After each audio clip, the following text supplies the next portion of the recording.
back to Absolute Knowledge of Torah. This is Akika David. Today we're going to talk about Yom HaKippurim, the Day of Atonement. One of my friends called me and asked me if I can talk about this, so I wanted to take some time today and go over it with everybody.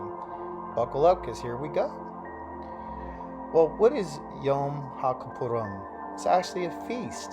It's one of Yahweh's feasts. He says it's my feast. He tells Moshe to speak to the children of Israel and say to them that these are my Moedims. There's actually 8 Moedims, but today we're only going to be talking about one of them, okay? And I want to talk to you about what a Moedim is, or what a Moed is, okay? A Moed is a festival, okay? But it means something. It means to repeat an action over and over again. It means to be a witness. And so the root of this word is the ayin, and it has to do with the eye and the dalet, which has to do with the door. And so when you put those 2 letters together, you have to see the door as to coming to the tent of meeting. And so, you go to a certain place over and over again, or you do an action or an event again and again. And that's what the Most High is asking of his people, to repeat this process, because they are supposed to be a witness for Yah. All right. So again, the ayin and means the eye, the dal is the door, and this is the root called an aid, okay? Meaning to repeat the action over and over again, to be a witness. So we're going to talk about who the witness is, and we're going to find that in Yeshayahu chapter number 43, verse 10. So let's begin to read that, and let's go. So it says this: "You are my witnesses, and my servant whom I chosen, that you may know me and believe me, and understand that I am he, and before me there was no Elohim formed, nor shall there be any after me. Even I am Yahweh, and besides me, there is no Savior." Did you hear what I just said? There is no Savior. That's what he said. Forgive me. That's what the Creator said. Let's continue. "I have declared, and I have saved, and I proclaim that there is no foreign Elohim among you. Therefore, you are my witnesses." You're the ones who testify to my testimonies. You're the one who saw the miracles that I've done. You're the one who noticed what I've done, how I saved you. I do the work, and nobody can reverse what I've done. I've chosen you as my people. Nobody can reverse that. You've seen. No one can deliver out of my hand. You're my witnesses. You're the ones who've seen this. That's why I'm asking you to declare it by keeping my festivals. The festival is Yom HaKippurim, the Day of Atonement. And so what does this mean, this Day of Atonement, this Yom HaKippurim? I'm going to put it up here for you, okay? I'm going to give you some Hebrew words. The Hebrew word for day is Yom. HaKippurim means atonement. And so you can see I gave the letters there for you to spell it out for you, so you could get your Hebrew down. So if you attend my classes, you'll be able to understand what's being said right here and get some of the ancient biblical Hebrew definitions, okay? But it means the Day of Atonement. And so what does it mean Hebraically to HaKippurim? What does that mean? Well, basically, the Hebraic understanding of HaKippurim is to cover something with a lid as a protective, to cover something, to go over something like a debtor or some type of wrong that's been done, to have mercy, to forgive, to cleanse. So this day is a day of you cleansing yourself, a day of being pardoned by the Most High, a day that he pacifies and has mercy about his anger. I put this picture up here because this is generally a picture of the Ark of the Covenant, and it's the lid. That's where the blood was sprinkled on top of the lid, and that was made out of pure gold. Pure gold. Blood was hitting that, and Yah would look upon that, and he would have mercy. His spirit would abide right there upon that lid, right where you see. And only the high priest alone was able to go in. Anybody else, they would be put to death. So what is the Day of Atonement? Yah says this is of a Day of Atonement. It's a holy convocation. And what are you supposed to do? You're supposed to afflict your souls. That's what you're supposed to do. You're supposed to afflict your souls on this day. Because why? Because this is a day that Yahweh is going to make atonement for you. Okay? And so he's asking us to afflict ourselves. He's asking us to humble ourselves. He's asking us not to do any work on this day. Verse number 28, you shall do no work on this day. This same day. Why? Because it's a Sabbath day. It's a day of ceasing. Verse 29, any person who's not afflicted in his soul on that same day is cut off from his people. Any person does any work on that day, he said, I'm going to destroy you. Period. So what are we talking about when we talk about affliction? Well, the Hebrew word on affliction is made of an ayin, a nun, and a hey. And the action of it is to be bowed down, and the pronunciation is called a na. So what does Anah mean? Well, Anah means, again, to bow down, to humble oneself. Do you know, when you humble yourself, you're actually afflicting yourself. You may want to look at being more humble. You have to afflict yourself, not, cutting yourself, but going through some type of process, okay? So, again, we see that the Anah has to do with watching something. And who used to watch something with the eye? The nomadic agriculturist, used to carefully watch over his livestock and his crops, right? He always had his eye on them. So, Yah's, what is he telling us? He's telling us, I need you to have your eye on something. I need you to be watchful for something. Just like he's watching over his livestock and his crops, I need you to watch over something. And that watch that you're going to be watching over is called your nefesh. Nefesh. You say, ask yourself, well, David, what is a nefesh? I'm going to tell you what a nefesh is, but this is what you and I are supposed to be watching over. This is what we're supposed to afflict. What are we supposed to afflict? Our souls. That's what a nefesh is. A nefesh is a soul. And what's a soul?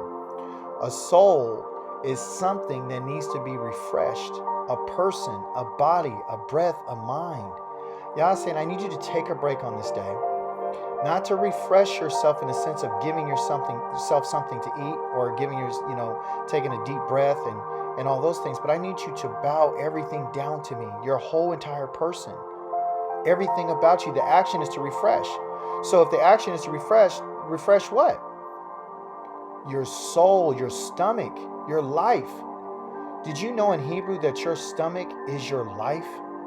When you're famished and you're weak, it's because you don't have nothing in your stomach. But if you got something in your stomach, that's when you have life. So Yah is saying, take away your life that day.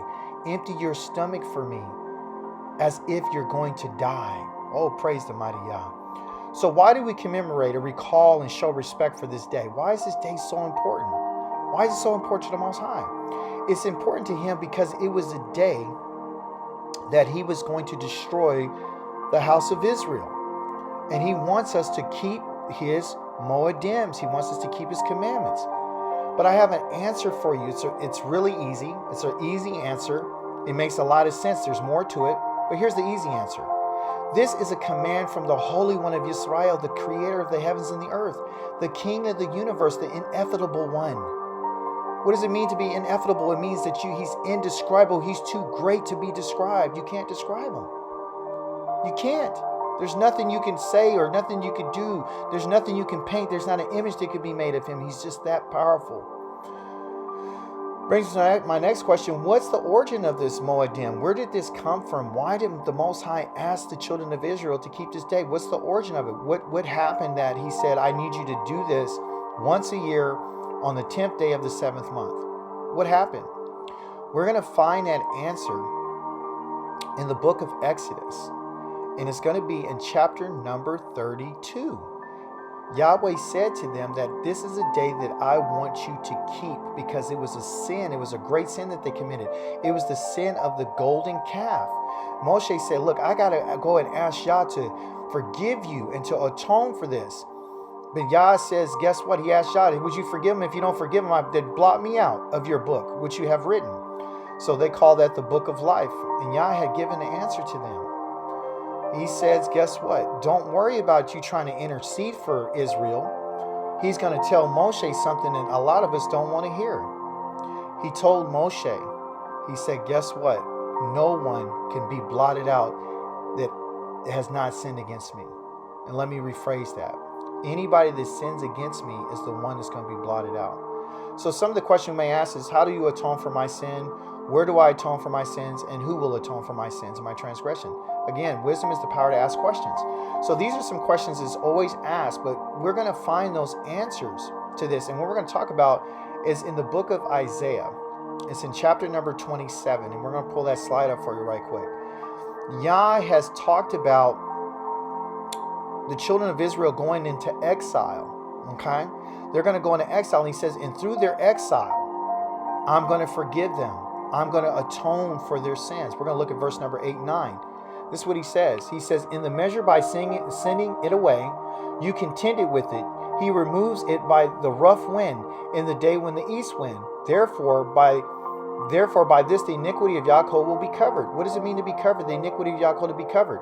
He's saying, you need to atone. He's going to atone for his iniquity by sending him in exile. This is all the fruit of his taking away of his sin. What does he have to do? When he makes all the stones of the altar like chalk stones, and they're beaten to dust, and he gets rid of his wooden images and his standing stones. That's how you atone. So the question is, what did Moshe do when he saw the golden calf? He destroyed it. He smashed it into pieces. He burned it in fire, and he made the children of Israel drink it. It's right there in chapter number 32. That's what Yah is asking us to do. Get rid of your idols.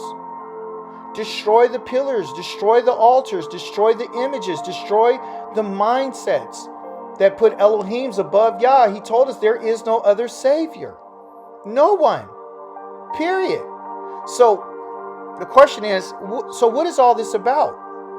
What is the Day of Atonement all about? What is he trying to get us to understand? What message is he sending by telling us, hey, they had the golden calf, by destroying it? What is he saying? By sending them in exile to get rid of their idols and standing stones. What is it about? I'm going to tell you. Idol worship. It's about images and altars and standing stones. That's what it's about. And where are we going to find these idols and these images and these altars and these standing stones? Where are we going to find them? Where are we going to find them today? Are they in our homes? Where are they? I'm going to tell you where they are. They're in the churches. They're in the religions. And even so, they're even in our minds. They're on television. You better hear what I'm telling you today. Yah says, get rid of them. Where are they? They're all around us, Israel, and we have to get rid of them. Let me share something with you. In the Christian church, they have what they call the table of remembrance. He says, do this in remembrance of me. Do what?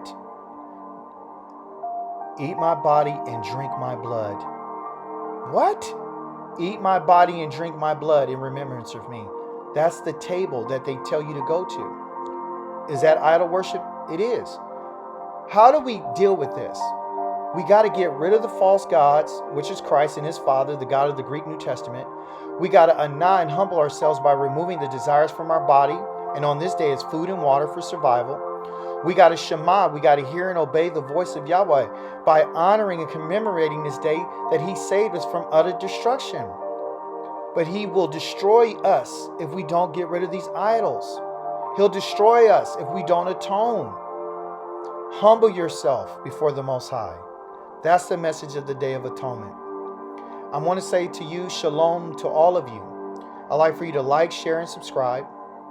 I'd like to thank you again for coming to the channel. And may Yahweh be with you, especially on this day. Don't forget, humble yourselves. And I say to you again, shalom.